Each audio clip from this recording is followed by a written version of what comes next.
Mechanical engineering is a branch of engineering that focuses on the design, analysis, and manufacturing of mechanical systems. This major is highly math, especially calculus, and physics based. One of the great things about mechanical engineering is that it is highly versatile in what you can do. Students who graduate as a mechanical engineering major can go into construction, automotive, heating and air conditioning, materials, robotics, work in the energy sector, combustion engines, and many more. Now, besides mechanical engineering classes, you'll take a little bit of everything basically. You have to take a few electrical engineering classes to learn about the basics of circuits and possibly some of the basics of electronics as well. You have to do a little programming and become decently proficient in MATLAB, which is a software that allows you to create plots and graphs and do complicated math way beyond what your graphing calculator can do.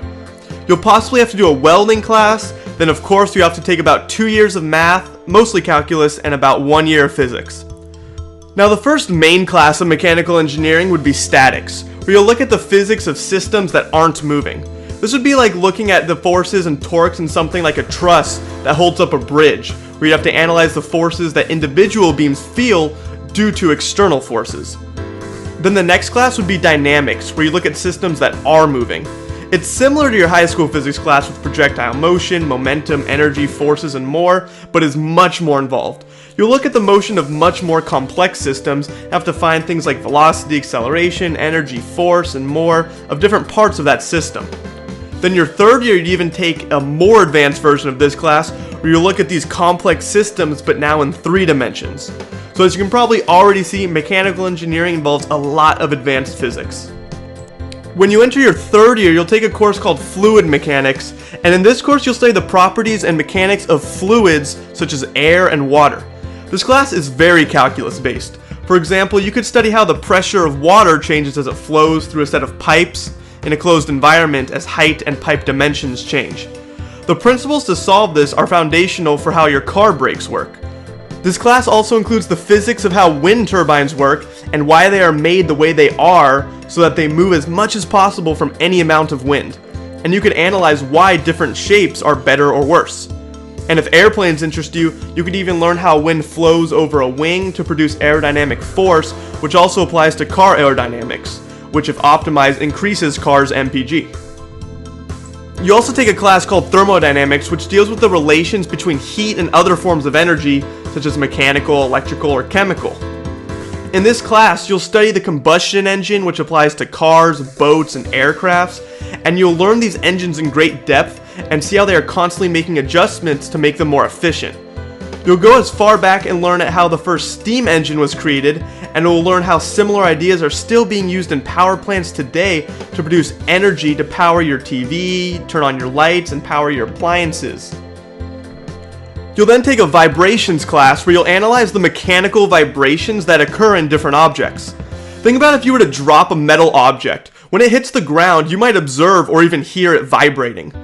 Well, in mechanical systems like planes, cars, satellites, and more that are moving, but also contain parts like motors and engines that are also moving at very high speeds, it's important to analyze the system even down to the vibrations to ensure the system can withstand those vibrations that occur. Have you ever seen in movies a person make a high-pitched note and it causes something like a glass to shatter? That's because the sound is making the glass vibrate at just the right frequency, called the natural frequency, that makes it shatter. Buildings even need to account for this, because in the case of an earthquake, the building will shake and vibrations will be created.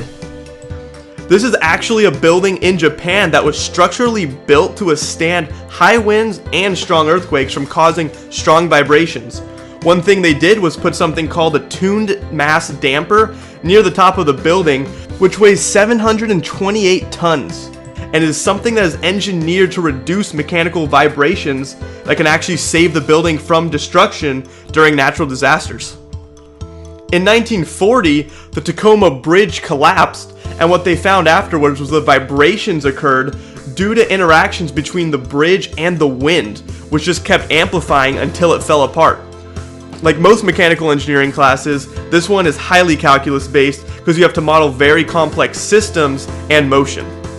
Then you'll take some design classes, and these are kind of a combination of materials engineering and mechanical engineering, where you'll look at the strength and durability of different materials, mechanisms, and structures. As a mechanical engineer, someone might tell you they need a certain motor to make 1,000,000 cycles without braking, or maybe they need it to run for 10 years without braking. This could even apply to just how much weight can a beam support before braking and how much stress is it subject to with a certain amount of weight. Now there are a few concentrations within mechanical engineering. A few specific ones include heating and ventilation, air conditioning and refrigeration, or HVAC as it's called, then mechatronics and manufacturing. Now HVAC goes into more vehicle and indoor comfort using your knowledge of fluids, thermodynamics, and heat transfer. An HVAC concentration leads to working on maintaining heat and ventilated air in something like a large commercial building, cars, apartment buildings, homes, hospitals, hotels, and more, where you'll have to understand how heat travels throughout the building and different materials. When you see those ducts in large buildings, those have to be carefully placed in order to ensure comfort throughout the whole building by knowledge of thermodynamics and airflow. Now it may not seem like it, but seeing how these systems actually work can actually be pretty involved. Then mechatronics is like the combination of mechanical engineering, electronics, and some computer engineering. As a mechanical engineer, when it comes to robotics, you'd be able to build the robot structurally and make sure it can withstand a certain amount of force. But with mechatronics, you dive more into also the programming and circuiting of the robot. So with a mechatronics concentration, you'd basically have all the sub-disciplines necessary to build, circuit, and program a robot. And this has applications in embedded systems, sensing and controls, robotics, and more. Now the manufacturing concentration is a little more broad because you can learn things from the design of a part to the actual materials used for the part. Manufacturing might involve learning techniques that help you predict when a certain part will fail.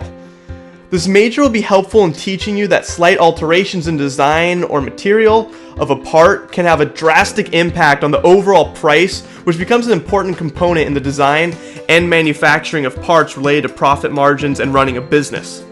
Now these are just some examples of concentrations, but there are many more sub-disciplines, and as a mechanical engineer you have a lot of flexibility. As a mechanical engineer you could work on cars, but to be more specific, you could work on improving the engine to make it more efficient. You could work on the suspension of the car to ensure it can handle the forces that the car is subject to, like could it handle going over a speed bump too fast? Or you could do crash testing and look at the materials and shape of the car to see what it can withstand and how it would affect a person inside. Or you can maybe analyze how air flows over or through the car and optimize its aerodynamics to make it go faster from knowledge of your fluids classes. And this could even be applied to planes or drones. A mechanical engineer could also work with biomedical engineers on things like prosthetic body parts. They might need to help make sure the mechanism is strong enough to withstand the forces it will have to put up with, or they might have to decide what's the best material to use. Mechanical engineers can also work on alternative forms of energy, like on wind farms, hydroelectric, solar, and more. They can work on satellites and use mechanics to analyze the vibrations during high acceleration, or they can use thermodynamics to analyze the temperature differences that the satellites go through as they orbit the Earth. They can work on robotics, weaponry, machines, and the list just goes on. As you can see, mechanical engineers really have no limits to what they can see in their career.